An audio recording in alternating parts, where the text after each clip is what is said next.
I'm Barry Trammell. Would you believe Russell Westbrook is driving down LeBron James Boulevard? I'm Mike Sherman. Westbrook haters, you still out there? You're watching the press row, and we're talking about all things Thunder from the old Pubco Studios in Oklahoma City. And Barry, all things Thunder today means Russell Westbrook, a favorite topic of yours and mine. My first question to you is this: where have all the critics gone? They're hiding under rocks. It's the only place you can go after doubting Westbrook. He's turned into a superb point guard at the age of 21. He had his struggles last season, but that's what 20-year-old point guards do.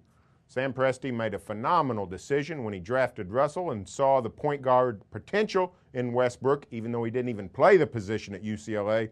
And 20-year-old point guards who are pretty good become very good at the age of 21, 22, 23. The sky's the limit with Russell Westbrook. Barry, I watched him this season, and early on I was watching him thinking, this guy's going to have a problem. He's trying to play more under control.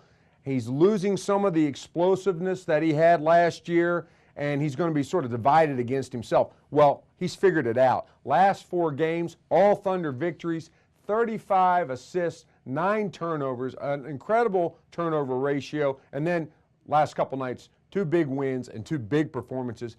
He just whipped his old teammate, Darren Collison of UCLA, 26 points, 10 rebounds, 10 assists, 8 rebounds. You don't see play like that from point guards. The offensive rebounds is really what's wowed me. Well, 2 straight nights he goes high above the rim and grabs key offensive rebounds late in pivotal points in the game.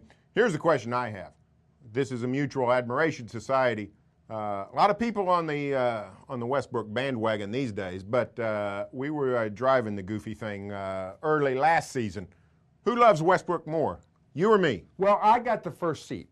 I mean, I don't remember hearing you saying he should have started ahead of Earl Watson. I think I said that. I don't remember. Well, maybe, let me just say this. I had the first seat. I think right now you got the best seat, and you also got the better platform. You're comparing him now to the greats. Well, I did a column last summer. He had one of the 10 best rookie point guard seasons in NBA history.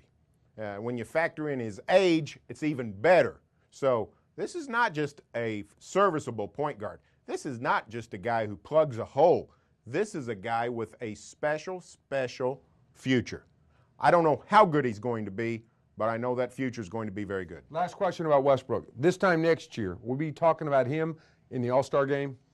I don't know about the All-Star game. I think he's going to be a star. An All-Star, I don't know, because it's so dang tough to make the Western Conference All-Star game.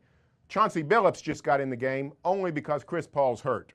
Now, if Chauncey Billups can't make it on an every-year basis, Russell Westbrook's going to have to wait in line. Okay, let's change gears. On Oklahoma City's first excellent basketball adventure, excellent NBA basketball adventure, the team went to the All-Star break as sort of the talk of the league.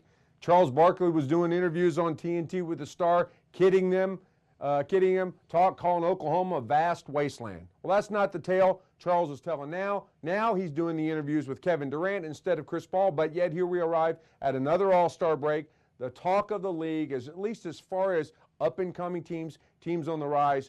Thunder is in the same place, really, that the Hornets were in 2006. Here they are in 2010. Barry, I'm asking you this. Which of those 2 teams was better equipped or is better equipped to make a playoff contention run? This Thunder team is much better than that 2006 Hornets. But the 2006 Hornets had a better chance at the playoffs. They didn't make it. But if you remember, the Western Conference was down that year. That was not a year when you needed 47, 48, 49 wins. The Thunder finished with, I can't remember if it's 36 or 38 wins, went into the last week still in playoff contention.